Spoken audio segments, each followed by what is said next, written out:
আসসালামু আলাইকুম ওরহমাতুল্লাহ। প্রিয় দর্শক, আজকের ভিডিওতে আমরা আলোচনা করব সেবা যখন একটি লাভজনক ব্যবসায় পরিণত হয়, ইসলাম এই বিষয়ে কি বলে। ইসলাম এমন একটি জীবন ব্যবস্থা যেখানে মানুষের কল্যাণকে সবচেয়ে বড় ইবাদত বলা হয়েছে। ইসলাম বলে সেবা হোক ইবাদতের অংশ আর ব্যবসা হোক হালাল ও ন্যায্য। কিন্তু সমস্যা তখনই যখন সেবার নাম নিয়ে অতিরিক্ত মুনাফা লাভের আশায় মানুষকে ঠকানো হয়। এই বিষয়কে আরও স্পষ্ট করতে একটি উদাহরণ দেওয়া যাক। প্রিয় বন্ধুরা, সুস্থতা হচ্ছে আল্লাহর পক্ষ থেকে নেয়ামত। একজন অসুস্থ ব্যক্তি এমনিতেই অনেক দুশ্চিন্তাগ্রস্ত, তার উপর চিকিৎসক ও প্রতিষ্ঠানের চাপিয়ে দেওয়া অপ্রয়োজনীয় পরীক্ষা ও ঔষধ, এটা অবশ্যই রোগীর সাথে প্রতারণা করা ছাড়া আর কিছুই নয়। ইসলাম ব্যবসাকে হারাম বলেনি, বরং ব্যবসাকে হালাল উপার্জনের সবচেয়ে উত্তম মাধ্যম হিসেবে স্বীকৃতি দেওয়া হয়েছে।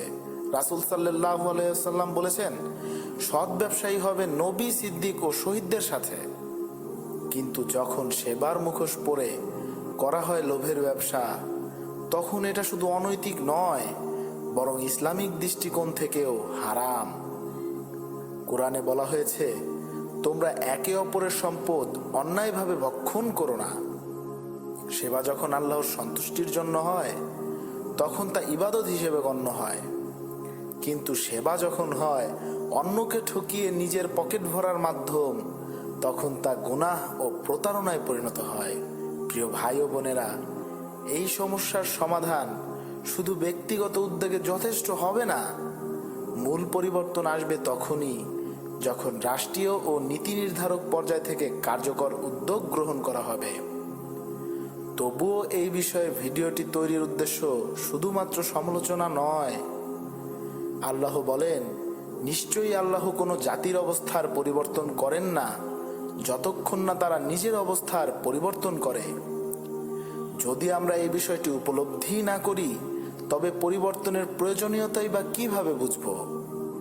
প্রিয় দর্শক, আমাদের সমাজকে যদি সত্যিকারের কল্যাণের পথে এগিয়ে নিতে চাই, তবে দরকার হৃদয়ে থাকা এক টুকরো দায়িত্ববোধ, সামান্য সহমর্মিতা আর সত্য ও ন্যায়ের প্রতি অটল থাকার মনোভাব।